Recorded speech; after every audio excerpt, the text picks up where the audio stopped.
بسم الله الرحمن الرحيم صلى الله عليك يا مولاي يا رسول الله. Que la paix et le salut éternel soient sur Muhammad et la famille de Muhammad.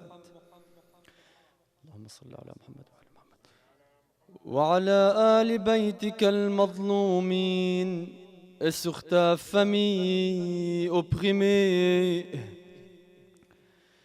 صلى الله عليك يا مولاي يا أبا عبد الله. Que la paix et le salut soient sur toi, mon imam Hussein. يا رحمة الله الواسعة، la bonne grâce d'Allah. ويا باب نجاة الأمة et la survie de l'islam. يا ليتنا كنا معكم. Si seulement nous étions avec vous, فنفوز فوزا عظيما. Nous aurions remporté une importante victoire. Pleures-tu celui qui a pleuré le prophète Mohammed?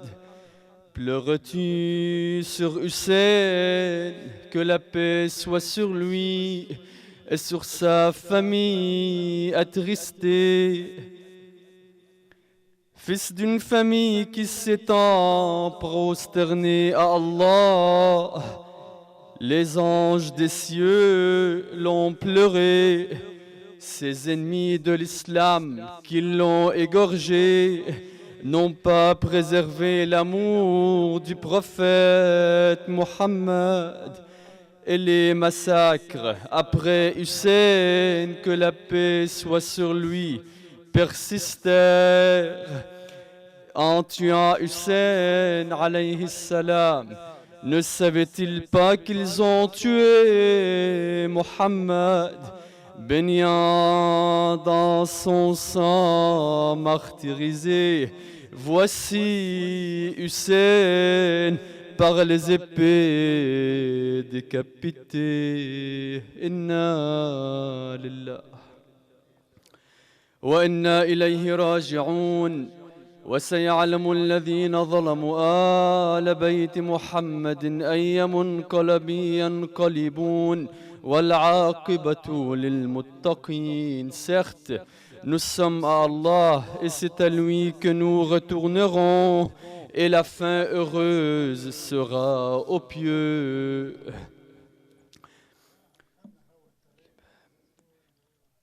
L'imam Ali, fils de Hussein, Zaynul Abidin, que la paix soit sur eux, il a dit dans un hadith, dans un discours, tout mu'min, tout croyant dont les yeux versent des larmes sur la mort de Imam al-Hussein, fils de Ali, que la paix soit sur eux, et ses compagnons, de telle sorte que les larmes coulent sur ses joues, Allah subhanahu wa ta'ala le recevra dans les lieux élevés du paradis. La référence Yanabi al-Mawadda. Reprenons l'histoire de l'imam al-Hussein à Karbala. Ma'as salat ala Muhammadin wa ali Muhammad. Allahumma salli ala Muhammad wa ali Muhammad. Comme nous avons vu précédemment dans les lectures qui ont précédé, l'imam Hussein a catégoriquement refusé le pouvoir de Yazid, selon certaines références, et il l'a expliqué clairement à Al-Walid en disant, par ces termes, Yazid est un libertin qui ne cache pas son alcoolisme et un assassin de toute âme innocente. Quelqu'un comme moi ne saurait prêter serment d'allégeance à quelqu'un comme lui. Ceci a été clair par la position de Al-Hussein alayhi salam. L'imam Hussein étant l'imam légitime après l'imam Hassan, son frère, alayhim salamullah, adressa une lettre aux habitants de Koufa pour souligner les conditions requises en islam pour être au pouvoir de la tête des musulmans. Je les cite aussi en ces mots: par ma religion, l'imam ne peut être que celui qui gouverne selon le livre étant le Coran, le livre sacré des musulmans, qui établit l'équité, qui a pour religion la religion vraie, qui s'en tient scrupuleusement aux prescriptions de Dieu subhanahu wa ta'ala. Ceci était un discours de l'imam Al-Hussein alayhi salam. Contrairement à Yazid, qui était un débauché, qui exprimait ouvertement sa débauche, ouvertement, donc en public. L'essentiel de ses préoccupations, comme nous l'avons souligné dans les autres lectures, étaient les jeux, étaient les divertissements, étaient les femmes, était l'alcoolisme, était la chasse et autres préoccupations qui étaient vraiment loin d'un dirigeant qui prenait en tête soit le pays, soit les citoyens de toute ville. Comment alors est-ce possible pour l'imam Al-Hussein de faire serment d'allégeance à une personne comme Yazid, alors que Hussein, alayhi salam, il fait partie de la famille du prophète sallallahu alayhi wa alayhi, que Dieu a effacé, dont Dieu a effacé la souillure? Pouvait-il désigner un dirigeant comme Yazid pour la direction de la Ummah, direction à laquelle ne doit accéder qu'un homme d'une intégrité exemplaire, il faut dire vraiment exemplaire, et possédant une connaissance profonde et parfaite des lois et des statuts de la charia, soit de la jurisprudence islamique. En appelant les gens, à l'imam al-Hussein alayhi salam, en appelant les gens à lui supporter, il leur permettait le retour au message de Dieu et à la tradition du prophète, soit l'islam originel et vrai révélé sur Muhammad sallallahu alayhi wa alayhi. Allahumma salli ala Muhammad wa ala Muhammad. Alors, reprenant les termes de l'imam al-Hussein alayhi salam, et encore une fois, je le rappelle, tout comme à chaque lecture, ceci est une traduction de sens et non pas une traduction de termes. Je vous appelle au livre de Dieu et à la sunna de son prophète, car la sunna est assassinée et l'hérésie ressuscitée. L'hérésie voulant dire, par définition, pratique qui s'oppose aux idées, aux opinions généralement admises, ce qui était le cas de Yazid. Si vous écoutiez mes paroles, les paroles de Imam Hussein, que la paix soit sur lui et sur sa famille, si vous écoutiez mes paroles et obéissiez à mes instructions, je vous conduirai dans la bonne voie. Que la paix et la miséricorde de Dieu soient sur vous. Donc, après l'analyse sociale et politique et économique de l'époque dans laquelle a vécu l'imam Hussein, que la paix soit sur lui, ainsi que l'examen des lettres et des messages qu'il avait reçus des citoyens de Al-Koufa, des correspondances et des discours qu'on connaît de cette époque, il en ressort l'effet suivant du règne des Omeyyades. Ces faits sont nombreux et nous allons les citer un par un pour vraiment comprendre pourquoi l'imam Hussein s'est révolté et a agi de cette sorte. Le premier fait, c'est le despotisme. Le despotisme, par définition, ça veut dire forme de gouvernement dans laquelle la souveraineté est exercée par une autorité unique qui dispose d'un pouvoir absolu. Et c'était le cas des Omeyyades. C'est eux seulement qui avaient le pouvoir. Le despotisme implique souvent un pouvoir soit autoritaire, arbitraire, oppressif, tyrannique, sur tous ceux qui sont soumis.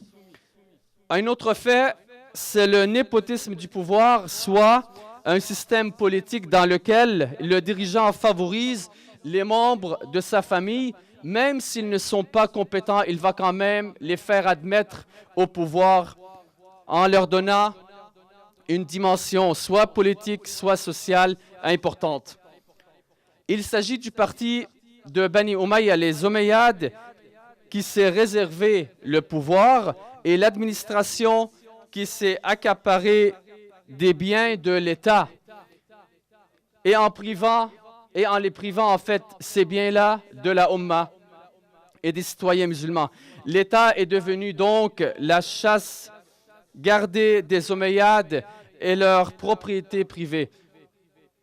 Le califat donc était rendu une propriété privée pour les Omeyyades. Le troisième fait, ce sont les assassinats de l'opposition, bien sûr, et non pas des Omeyyades.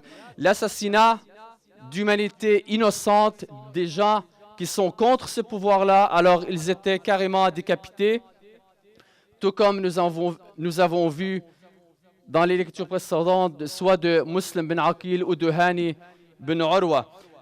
Donc, la terreur régnait et le sang coulait dans les villes. Le troisième fait, le gaspillage énorme des biens de la Ummah et de la naissance d'une classe de riches dans une société où prévalait la pauvreté et le besoin.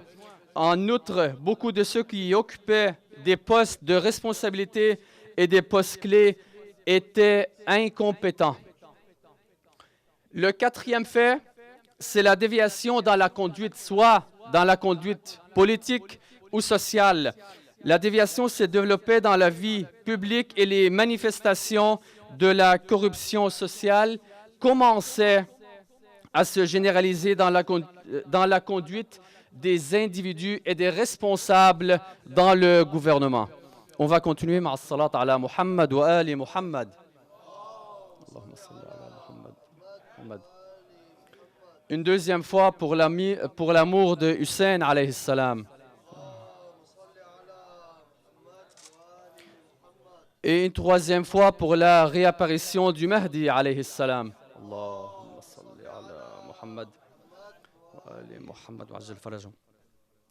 Le cinquième fait qu'on peut dire qui a apparu sous le règne des Omeyyades, c'est l'absence de la loi et de gouvernements responsables tenant à cœur ou tenant compte des affaires des gens musulmans ou de la Ummah.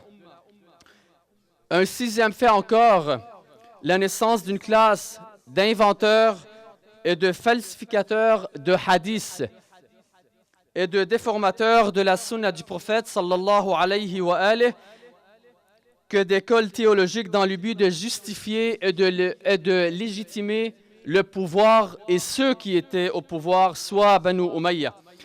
La déviation d'un bon nombre de valeurs et des lois de l'islam était trop évidente pour être ignorée de quiconque qui était à cette époque. C'était des choses clairement vues et c'est pour cette raison que l'imam al-Hussein alayhi salam s'est révolté.